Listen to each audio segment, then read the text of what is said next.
Quả tôi nằm phở nơ. Mẹ chờ con nó phở bò cá hả? Con nó chợ phở bò cá mấy giống nè, mấy giống nó phở bò cá nó cho chơi một cẩn thận á. Anh nhanh đi học nha. Nó mỏi bố giờ sáng em một cẩn thận á. Mẹ chơi mẹ cha cha mẹ cha mẹ ô cũng bố bầm cha mẹ nó ít cho phở đến đấy đi à thì lộc nó chuyển một cẩn thận lại cho nó lấy có là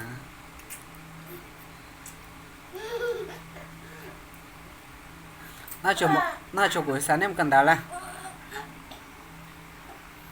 cho bóng tá lên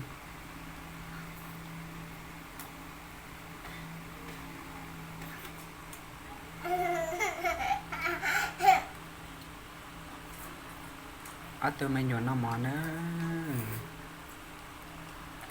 đã tỏ nó phải một cẩn thận nữa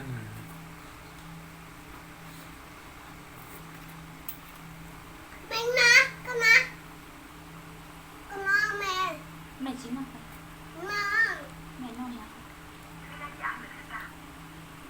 chưa có chuyện non gì anh thì ngon một con đá chuyện cho có một con đá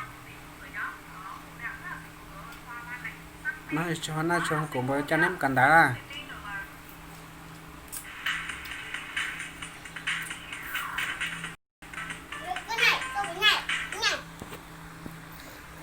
mày cha cái nó phải bạc cá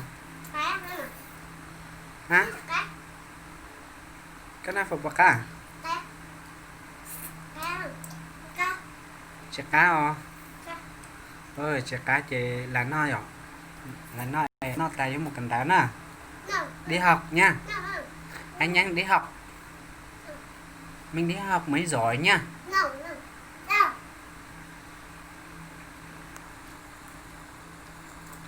nói chuyện một cẩn thận ơi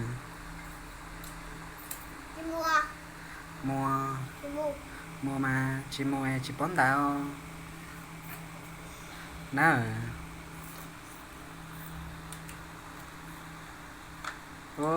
bé ăn thực tôi nó mỏ nó phải cái cái gì mà nó sẽ tiền lâu xưa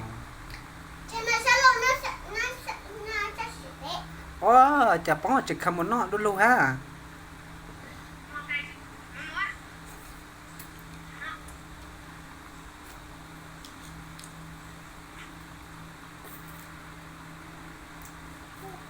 ông làm mà kể chín à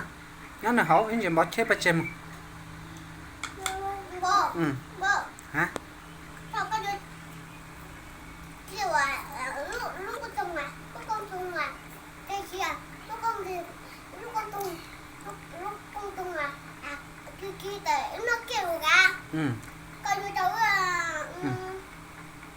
nào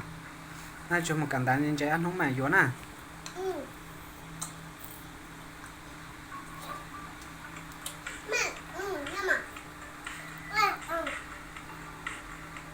cho bé là gió tôi mình nó mò lên là nữa vậy cho đi cho tí lọc mà chơi một cẩn thận à